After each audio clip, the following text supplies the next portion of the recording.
that has human headhunting associations.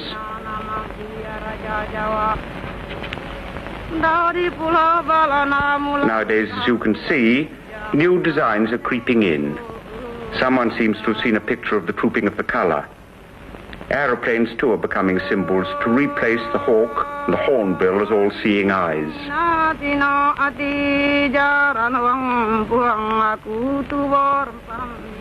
The favorite Dayak sport is cockfighting. Here the boys are only letting them spar. In a real fight, the cocks have huge, long, vicious spurs put on them, and they fight to the death.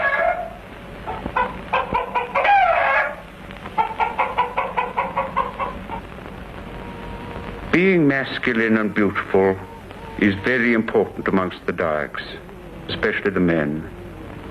They're extremely vain, and I suppose they have more time to spare in beautifying themselves than the women. They do their hair in very elaborate, complicated styles.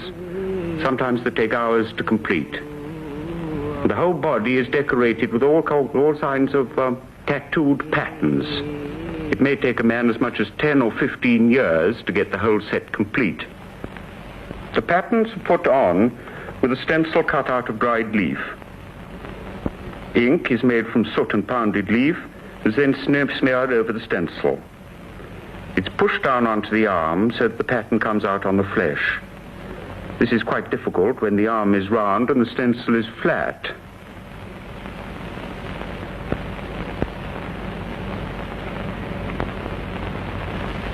The parts of the pattern that fail to come out clearly are touched up with a small brush. The stuff he's putting on is mainly soot, which has to be banged and tapped through the skin exactly along the line of the design.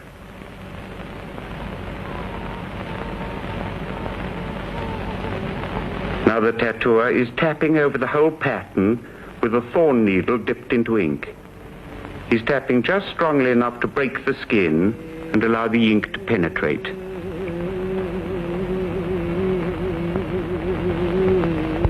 The position of tattooing on the body has its own significance. Having your throat tattooed is one of the earliest marks of Dayak manhood. This can be really very painful.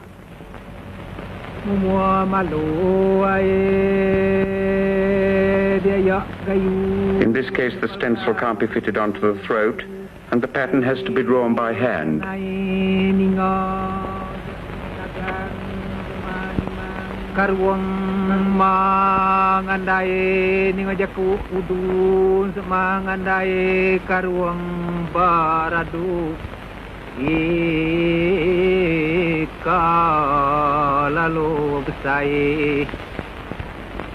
Ya Allah, besangi hati di bujang sigat, bejang kapadat, biliak nga besai talu pulai kasadau kaya baru.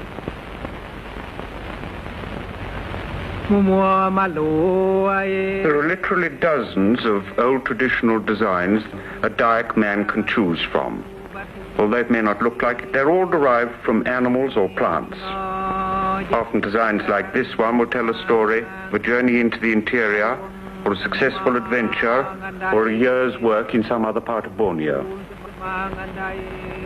The whole longhouse turns out when there's a trial or a dispute. Here's a man who can't settle his argument. It immediately becomes a matter for everybody in the longhouse. Everybody's entitled to have their say, join in the argument.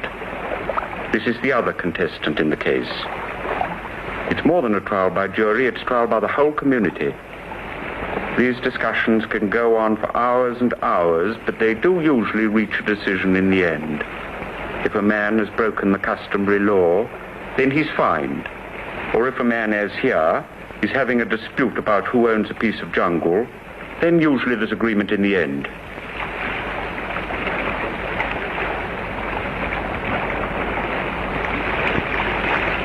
But if they can't reach agreement, then the old traditional method was to hold a trial by water.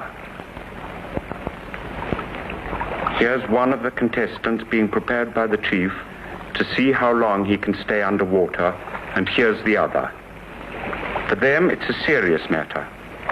So each man has got to have an elder, an expert person looking after him to see that he doesn't drown himself. Whoever stays underwater longest is believed to be in the right.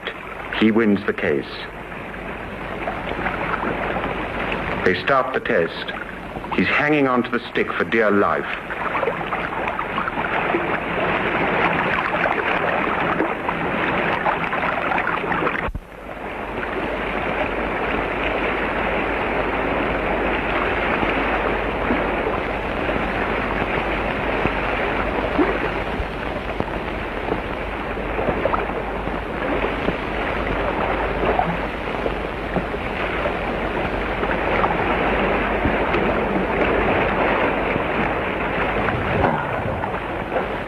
Now this man has stayed underwater for so long that his friends have to drag him out of the water, lug him onto the beach to try to revive him.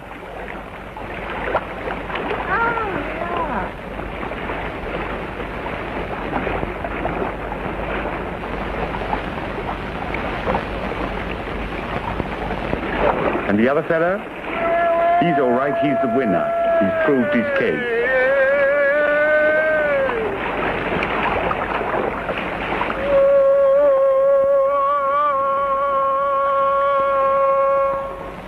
The rice in the jungle clearings takes about 6 months to ripen.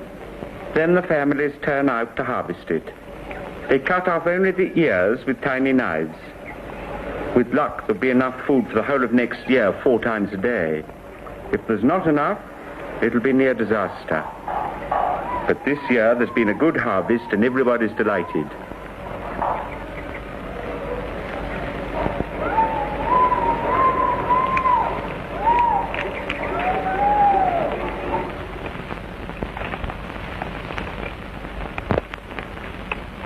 The rice is carried in these big baskets, which carry about 80 pounds, to be stored in rice huts and taken out when it's needed in the longhouse. The entrance to the rice hut is guarded by a scarecrow, just as much to keep away the evil spirits as to keep away rats and birds. The rice harvest is followed by a great festival and religious ceremony. This year, the sacred hornbill has been made part of the ceremony because the chieftain had a dream ordering him to do so. The hornbill is hoisted to the top of a high post. In the old days, this was only done to welcome returning headhunters. To the dayaks, the hornbill represents strength and power. It's the biggest and loudest bird in the jungle. They regard it as their own ancestor, Burong Kenyalang, who started the dayak race about 28 generations ago. The aeroplane is beginning to replace the Kenyalang as a symbol of power. This is an occasion when everybody gets dressed up. This little girl has found my film pack has another use.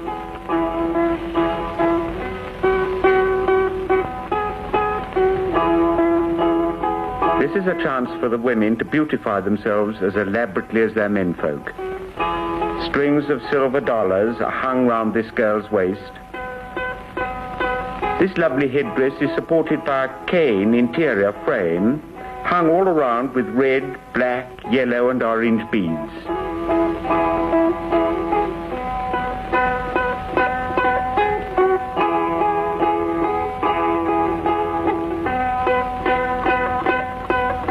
These bangles are made of silver.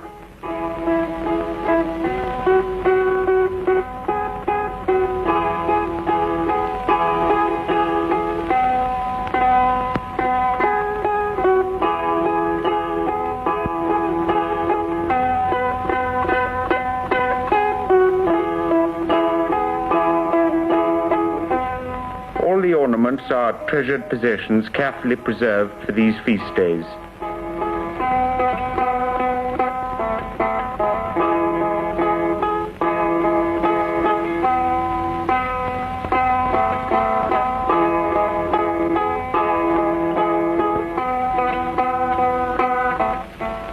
When everybody's ready, they go down to welcome the guests coming in from other longhouses. The men carry shotguns to welcome them with bursts of fire, and the women beat gongs to prevent the omen birds from hearing any disrespectful remarks that the children may make. The guests are on their way. And they bring with them, of course, their fighting cocks.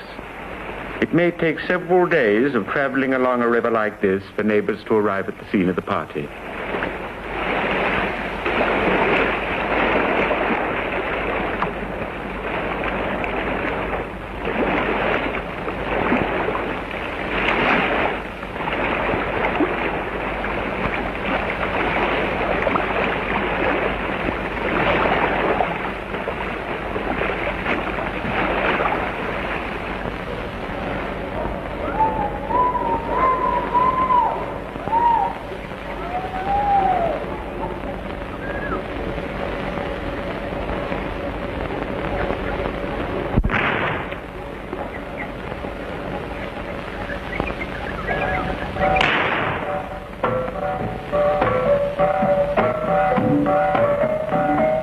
Beating gongs are warding off the evil spirits.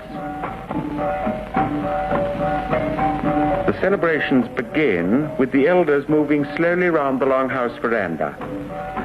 They chant supplications to the spirits of the great hornbill and the sacred paddy. Again, noise is important in attracting the good spirits and driving away the unwelcome ones.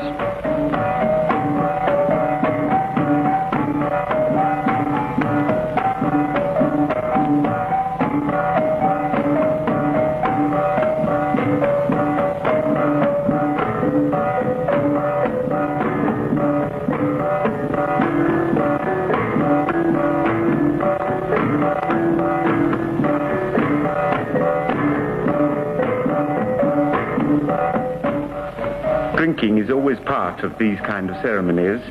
First of all, they pour spirits to the other kind of spirits, and then every guest is given a drink. All dayak ceremonies are liable eventually to develop into very heavy drinking parties.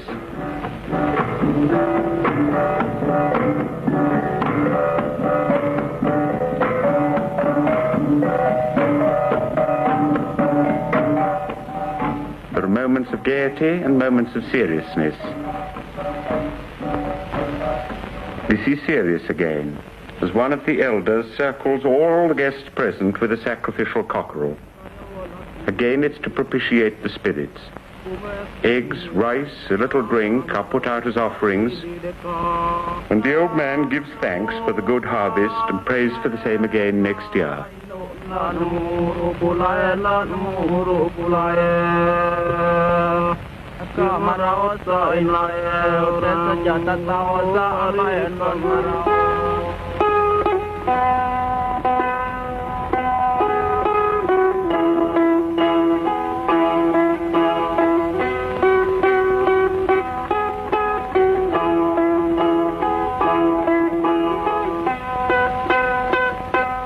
Dancing plays an important part in every festival of this kind, and the idea behind it is still head